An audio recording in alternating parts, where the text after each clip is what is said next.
POV. It's Saturday night. You're watching Nickelodeon, watching the likes of SpongeBob and iCarly before it felt wrong to watch it knowing what happened. Then you just start dozing off little by little until you finally pass out. Then you mysteriously woke up around 4 a.m. Why you woke up is unknown. Your eyes slowly start coming on. You start being more and more conscious, and then you look at the TV. You accidentally left the TV on Nickelodeon, even though it's at 4 a.m., so it's on Nick and Nite. It's only then when you catch a glimmer on the eye. This Hispanic man jumping on a non-visible trampoline, all with the sounds of do do do do do do do do do do do do. Why, yes, we are talking about the initially thought to be Nick and Nite sitcom, George Lopez. Notice how I said initially thought, because it turns out it was in fact an ABC sitcom, but you can argue that it was revitalized by Nick and Nite. But today we'll be looking at the rise and fall and rise again of the George Lopez show. Also, yes, I know it's simply called George Lopez, but I feel like it would be less confusing if I just called it the George Lopez show. Also, yes, as of the time of recording this, we finally hit the 4 digits. Yes, we are officially at the thousands. We hit 1K. And that, to me, just seems insane. To put things into perspective, around June of 2024, my channel was sitting at 290. And then by the start of 2025, we were at 724 subscribers. And now we are at 1,000 subscribers. The recent growth of this channel has been amazing, so thank you so much for that. Also, when you're finished with this video, I highly recommend you see the George Lopez Iceberg by Ethan Lambert. Big fan of the channel, he does videos about nostalgic shows and just general childhood things as well. I'm a huge fan of his work, link in the description for his channel. As always, enjoy yourself and let's get to the meat and potatoes with the rise and fall and rise again of the George Lopez show. TGIF Friday, in-laws get out of line. First, will George and his father-in-law finally have it out? So you're a big afraid cat? Yes, I'm a big afraid cat. Then, will Tom finally push his in-laws too far? How can you tell when she's uptight? You want to find out? No. Married to the Kellys after George Lopez starting 8/7 Central, TGIF Friday. Now, before we begin to talk about the George Lopez, the show, let's talk about George Lopez, the comedian. As around the early 90s, a young Mexican comedian by the name of George Lopez began to hit the scene as a rising stand-up comedian. And even from the jump, he would express his interest in starring in his own sitcom, and there couldn't have been a better time for it, as the 90s to early 2000s were the prime era of comedians being given their own sitcom just off of name value. Shows like Seinfeld, The Drew Carey Show, Roseanne, and others, while at the same time George would make it clear that he wouldn't play any demeaning stereotypes of Latinos either. Parts that they write are horrible for Latinos. I think Mexican has a negative image through TV, as well as saying, when you look ethnic, it's that much harder. Everyone is thin and Caucasian, I don't look like that. However, for the time being, he would have to stick to stand-up comedy, which he really excelled at, especially around the late 90s into early 2000s. Eventually, it soon caught the attention of one Sandra Bullock. Yes, that Sandra Bullock. As around this time, Bullock had been toying with the idea of making a Latino-centered TV show, as she would notice the lack of visibility of Latinos in American TV at that time. And after listening to one of the Lopez's comedy albums, she was so impressed that she went to one of his shows at the Bree Improv in August of 2000. And after the show, she approached George Lopez backstage with the intention of giving Lopez his own sitcom centered on him. And naturally, Lopez jumped at the opportunity. However, there was a major issue, as TV networks didn't really see the appeal of the George Lopez show. That was until Bullock brought on the former writer for Roseanne and the creator of one of ABC's most successful running shows at that time, The Drew Carey Show, Bruce Helford, to be a co-creator and executive producer of the show. And naturally, with its history on ABC, the show was pitched to ABC later that month, and it went relatively successful, as ABC saw this as an opportunity to diversify its network while it's still appealing to a large amount of people. Also, they wanted to draw a huge family audience. However, I did say relatively, as despite them pulling a lot of advertising for the show, they only initially gave the show 4 episodes. And while yes, it is common for shows that just start to be given a small amount of episodes initially, 4 episodes is kind of crazy. To put into perspective, shows like Wednesday 9:30, 8:30 Central, real title by the way, were given 6 episodes before given the boot. 4 episodes is crazy. However, it was soon renewed for 13 episodes by fall, and once again getting renewed for 9 more episodes. But to go back before then, they had to find the casting, and they made it a point to have an all-Latino main cast. Well, all except Masia Lucia, who played George's daughter Carmen, who's actually Albanian American. Other main cast members include George's wife Angie, played by Constance Marie, George's awkward best friend Ernie, played by Valente Rodriguez, who, fun fact, actually had an appearance on Wizards of Waverly Place. There's no follow-up to that, I just find it cool. There's also the dyslexic and naive son Max, played by Luis Armand Garcia. Then there's George's really fucked up mom, Benny, played by Belita Morano, who also makes an appearance at Wizards of Waverly Place, and those were the main cast of the entire show. Granted, there would be 2 more characters added to the lineup later on, but we will get into it later. And weirdly, all the renewed episodes are considered to be the 2nd season, meaning that canonically, season 1 is only 4 episodes. And in my opinion, season 1 is meh. Even with its short episode run, there's nothing really to write home about. The only episode on that season I really like is Max's Big Adventure. Everything else on that season I just don't find too interesting. But it is interesting to see the building blocks of the show and seeing how they would grow over the seasons, both as characters and the people playing them. George especially had a tough time initially, as while he did have some film roles to his name at that time, he never experienced something like this, and there was naturally a few hiccups. For example, in the first season, something to notice is that while talking, George's eyes would open wide, and while yes, it was a signature of his whenever he was performing stand-up, it didn't really translate well to TV, and thus executives told him to stop. Here's a fun fact: George initially really wanted Eric Estrada to make a guest appearance in the episode Happy Birthdays, wearing his Chips uniform. However, Eric refused to do that, which, to be fair, if you are a George Lopez fan, you know about the beef that these 2 men had with each other. In the end, on March 27th of 2002, the world would be introduced to George Lopez. And how did the first season go in the ratings? It was ranked number 70 with over 9 million viewers. And to put that into perspective, the show before it in its time slot, My Wife and Kids, was ranked number 41 and had 11 million viewers. However, it was still considered decent enough for the show to get a 2nd season, and this is when the show would finally hit its stride. Ooh, I love Alias. Daddy? I thought you sold airplane parts. Airplane parts. Dad works at an airplane parts factory. Maybe he's a spy. Maybe not. The season premiere of George Lopez, After My Wife and Kids, Wednesday on ABC. Season 2 is when the show finally picked up steam, and there's a lot of good episodes and good moments on Season 2 that make me chuckle every time I see it. Episodes like Girls Night Out, the show's Dyslexic, and others were really good. The characters felt great, the writing was more polished and really fit, plus there was an overarching story this season about George's dad. To give you the Cliff Notes version of it, before the season premiere, George thinks that his father died because that's what his mother told him. However, in the premiere, it is revealed that George's dad is still in fact alive.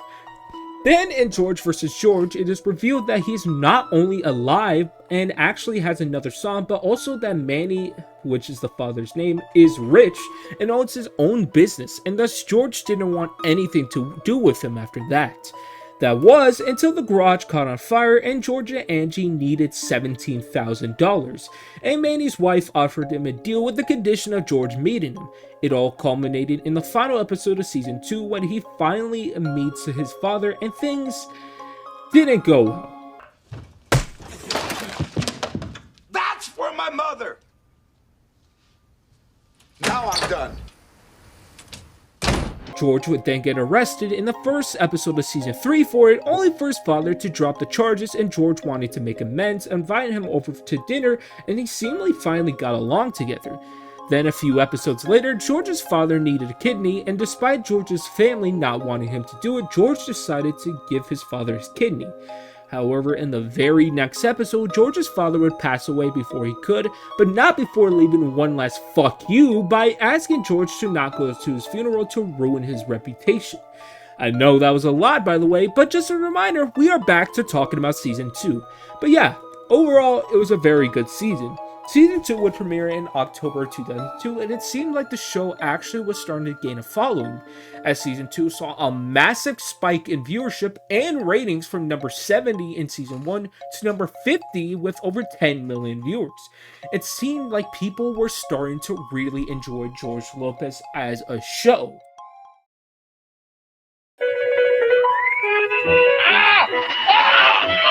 Are you having a bad day? Here at ABC, we feel your pain. Looks like you could use a little TGIF. That's why this fall, we're bringing back TGIF, but with a new attitude. TGIF! It all kicked off with George Lopez, then 2 new comedies, Married to the Kellys, and Faith Ford and Kelly Ripa in Hope and Faith, plus Life with Bonnie. Yes. Premieres this Friday on Washington's ABC 7.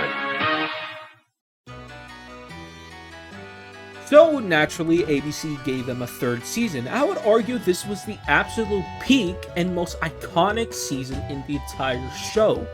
Season 3 is so good. The same great qualities that came in Season 2, but just even more better, with episodes like Angie Gets Tanked, Mementos, and Why You Crying being personal favorites of mine, and being all-timers of the show. I love this season so much because the writing was at its absolute top performance, helped a lot by George's delivery and his character, while still being always tough and overly comedic, still shown to be a great father and husband, something that would get undone of course as the season would go on, but that's neither here nor there. Something that I just thought about was that this season put a lot of emphasis on Carmen's dating life. To avoid going on another side tangent, let me summarize it super simple. Carmen dates Jason. George doesn't allow Jason to see Carmen anymore after it's revealed that Jason doesn't want to be seen with Carmen in public to protect his reputation. Jason and Carmen reconcile. Jason breaks up with Carmen after Carmen talked about how much Jason meant to her in the quinceañera.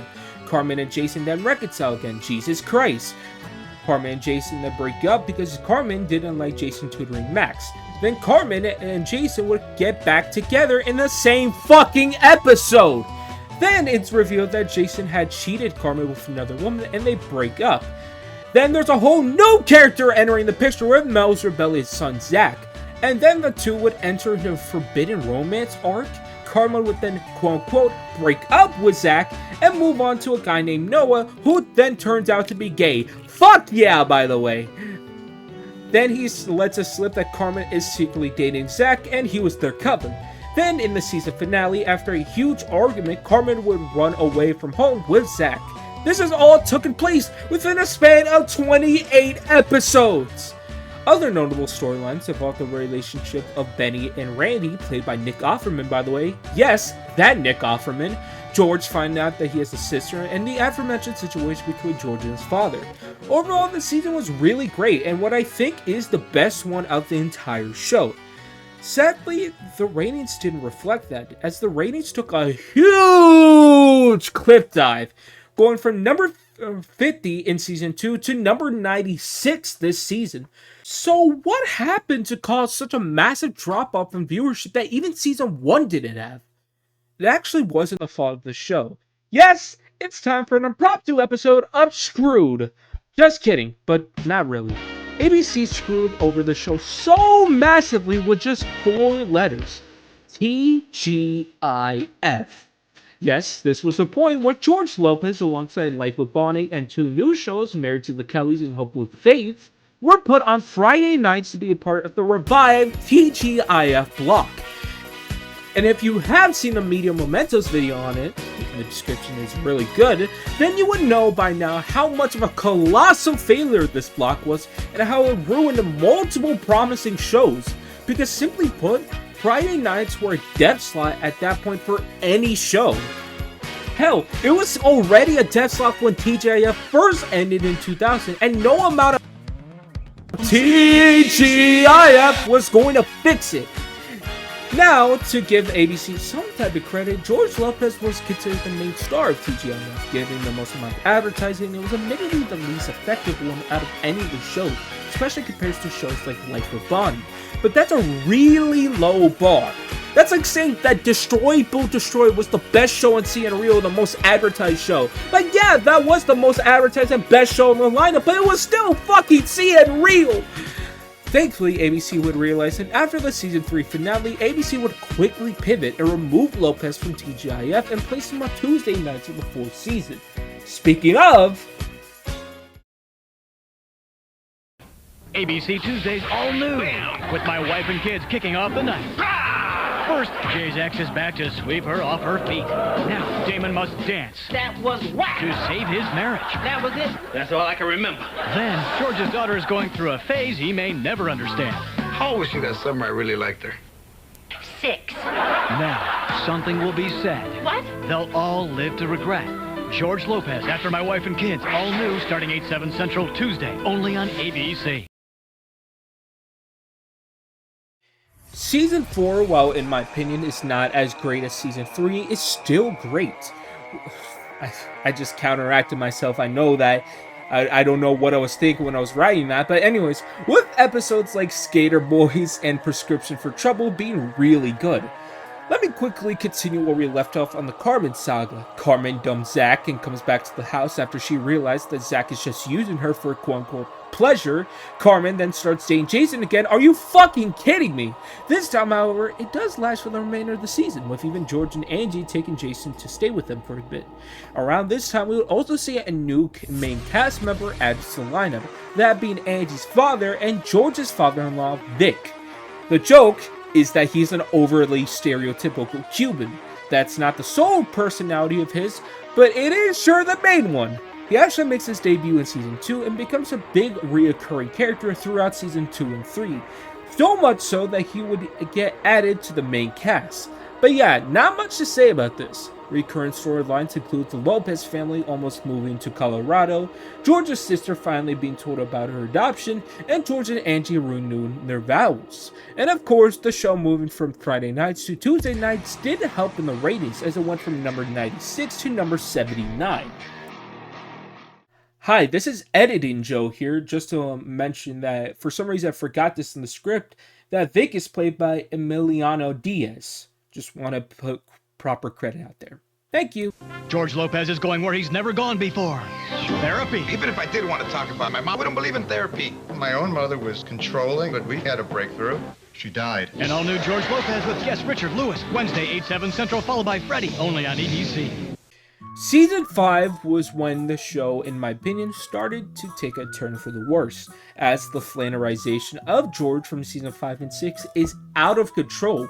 Basically, through Season 1 and 4, while he definitely had his snarky moments, he was shown time and time again to be understanding and caring to Angie and the kids. However, for some reason, the writers just turned him into kind of a dick. Like, he was less caring and supportive about the kids, and especially Angie, while continuing to make snarky comment after snarky comment without much of a reason to justify it. It seemed like around this point, the writers also ran out of ideas for more down-to-earth type scripts and stories, and just started going over the top in both dialogue and episode/storylines. Another big example of the writer's flannerization is Max, as in the beginning of the show, he was shown to be naive and a bit dumb at some points, although justified due to his dyslexia.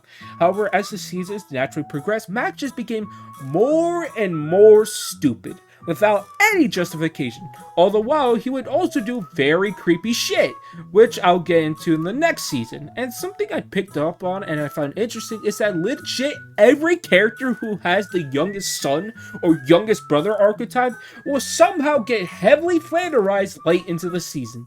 That's what happened with Jake from 2.5 Men around Season 5 on. Same thing happened to ironically Max from Wizard of Waverly Place from Season 3 onwards. Just something to think about. Like I said previously, the storylines this season became super over the top. In fact, to kick off the season, we have Benny's house burning down and thus forcing her to move with George's place. Carmen wanted to marry Jason so they could stay together, which leads to Jason moving out and Carmen being in denial both in the same episode. In one infamous episode, Benny gets breast implants because George made fun of her at work. George starts going to college before quickly leaving after 2 weeks. Then there was a bombshell in episode 15, which leads up to our last main cast member, as in episode 15 we are introduced to George's spoiled niece, Veronica, who is then moved into the custody of George after he was chosen to be the trustee of his niece's multi-million-dollar inheritance, and she becomes a very key character in the final 2 seasons of the show, and spoiler alert, becomes a main character in the final show. Hi, Editor Joe here again, just to let you know that Veronica is played by Amy Garcia. I don't know why I neglected that again, but I did. I was really tired when I was making the script.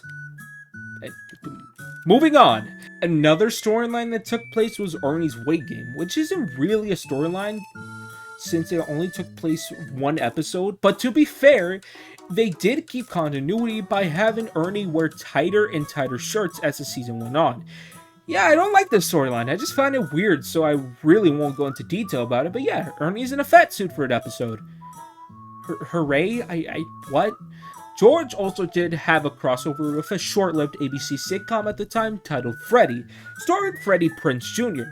The show would also take a decline in the ratings this season, averaging rank number 82, possibly due to moving back to Wednesdays at 8 p.m. So yeah, not a big fan of the season, which will sadly get worse as it's time for the final season. Yes, we made it to season 6. Wednesday, ABC is LOL. With 2 new hours of laugh out loud comedy. First, Stacy Keebler visits George Lopez at 8. Ay, papi. Hi, creepy. Then the Knights of Prosperity at its new time, 8:30, 7:30 Central. They love that. Jim at his new time, 9/8 Central. It's go time. I gotta go. And in case of emergency at 9:30. Next time, wave. Laugh out loud. Wednesday starting at 8/7 Central, only on ABC. Remember a bit ago when I talked about how over the top the stories got last season? Take that and go even deeper in the season, as some of the episodes and plots is fucking crazy this season. Hell, the very first episode sees Angie stating she's pregnant, Benny getting arrested, Max getting drunk, Carmen getting accepted to college, and Vic marrying a 27-year-old woman who ends up being played by WWE diva Stacy Keebler, all within the same fucking episode. And let me get this out of the way now. As you may have noticed, during the middle of end of season 5, especially when Veronica came in, the focus of Carmen's character was dropping less and less, to the point where after she finally got over Jason at episode 2, she doesn't do anything of note for the rest of the season and became more of a background player. Well, that's because around this time, Marcia Lucia was planning on leaving the show after season 5. With a lot of rumors as to what the reason was for, however, the most general consistent as to why was due to creative differences, as the writers just became tired of writing about Carmen at some point. And as she started to become more of an afterthought of the show, Marcia saw the writing on the wall and mutually parted ways with the show. But with that out of the way, let's talk about the season. Not a good one. Like I said, this is the season where the show officially lost the plot. There's a stalker boyfriend story, there's an episode where George and Ernie hallucinate, become gay, and let me remind you, this took place in early 2007, so hooray, stereotypes! Then there is the episode, the one and only episode from episode 9. Remember earlier when I stated that Max's character becomes very creepy this season? Yep, this is the part. As well, throughout the season, he was consistently down bad about Veronica, despite them being cousins. They went a step further, as he was so down bad at one point that he went to a person on a very specific type of registry's home and tried to boink her. Yes, that is an actual plot for one of the episodes. What the fuck? Then, of course, came the final episode. The final send-off took place on May 8th of 2007, where the plot was that a multi-millionaire bought out Powers Brothers Aviation and would ask George to move to Phoenix, Arizona. George then stages a factory boycott, and eventually the owners would agree to keep the factory, and George would now be running the factory.